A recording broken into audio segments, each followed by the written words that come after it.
ഹരിതം പൊതിയും താഴ്വരയിൽ കളഭം പൊഴിയും സൗമ്യതയിൽ കാറ്റ് വന്നു കാതെ നിൽക്കും മഞ്ജിമയിൽ. ഹരിതം പൊതിയും താഴ്വരയിൽ കളഭം പൊഴിയും സൗമ്യതയിൽ കാറ്റ് വന്നു കാതെ നിൽക്കും മഞ്ജിമയിൽ.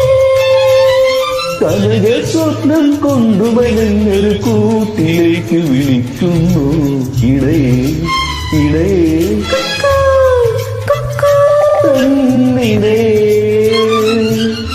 പാരിവില്ലിൻ ചിറകൂടെ ഏകാകിയ പിന്നിൽ നിന്നും വന്നേരോ വന്ന പൈകിളി താരും തളിരും പുണരും മൊഴി അമൃതിൽ നിന്നും